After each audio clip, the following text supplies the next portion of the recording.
Azerbaijan is a terrorist state. They're killing innocent people. They're trying to commit a genocide against Armenians. Today, I'm not talking about 105 years ago. The Armenians are under attack, and the Turks, the Azeri Turks, who are supported by the Turkish Turks, are wiping them out. That's their goal. All right, let me prove my point. So I already shared this headline from BBC News. This is 2 days ago or 3 days ago, a couple days ago, about an execution video that's been going around. But before I do that, subscribe to this channel, share, and click the notification bell. We need to spread the word. We need our viewership and our subscriptions to go up. They are going up. They've been ticking up. They've doubled in the last week. Let's double them again by next week. Let's keep doubling exponentially so our voices can be heard. Let's get through to the president so he can recognize statehood for Artsakh. All right. So I just wanted to point something out. There was some men were executed. They were combatants. They were in military garb, and they were taken captive. I won't read the whole article, but I want to point out something here that will demonstrate the difference here.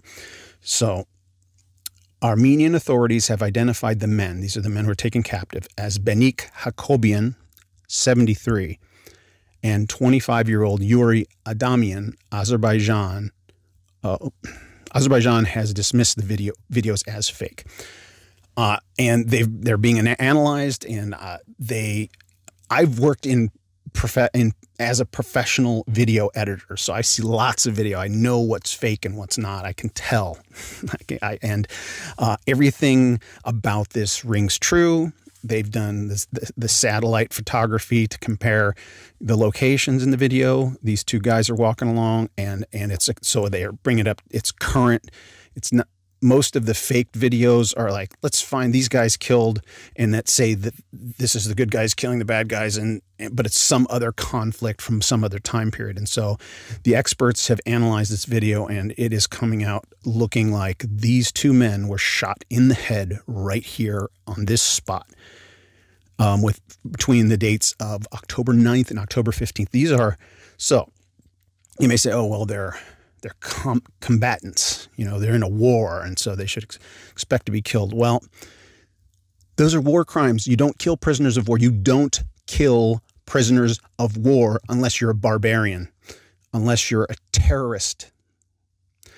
And so Azerbaijan, they're saying all kinds of things. They're saying it was faked, or they're saying it's just provocation. Those aren't our men. And the apparel, the attire, the military garb worn by the Azerbaijanis is confirmed. Yes, this is what some of them are wearing. But I want to point out that right here, Benik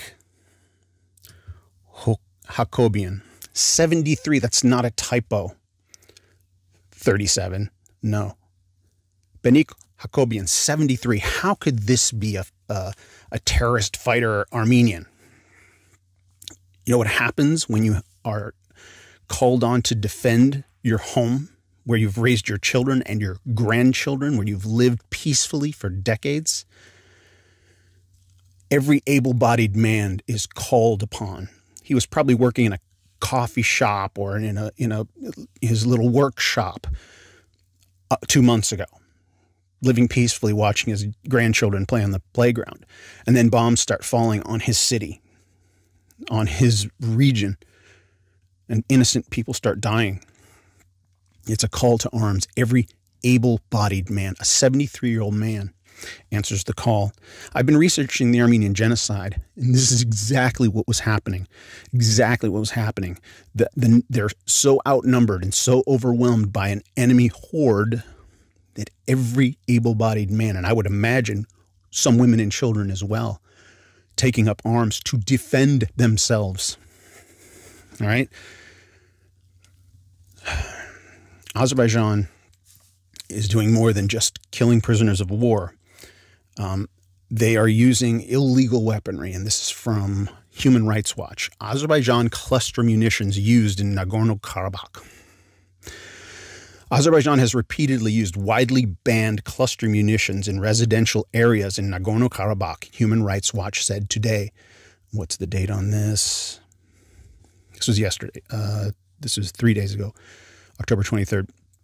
During an on-site investigation in Nagorno-Karabakh in October of 2020, Human Rights Watch documented 4 incidents in which Azerbaijan used cluster munitions. They summarize it. The continued use of cluster munitions. The continued use of cluster munitions, particularly in populated areas, shows flagrant disregard for the safety of civilians, said Stefan Goose, Arms Division Director at Human Rights Watch and chair of the Cluster Munition Coalition. Cluster munitions should never be used by anyone under any circumstances, much less in cities, due to the foreseeable and unacceptable harm to civilians. In the conflict over Nagorno-Karabakh, Human Rights Watch is investigating whether all sides of the conflict adhere to international humanitarian law, which requires armed forces to distinguish between combatants and civilians and between military objects and civilian objects at all times.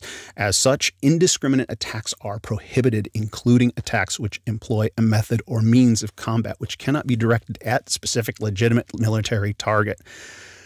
Human Rights Watch. So in other words, you can only use bombs to bomb the other bombers.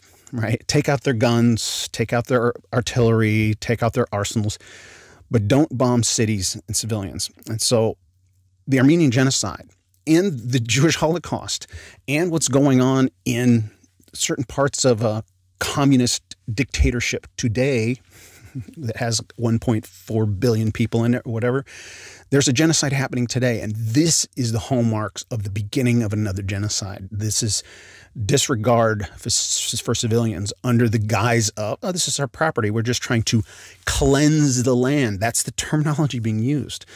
All right, I'm going to make this a short one, but you can't stay neutral. You cannot stay neutral.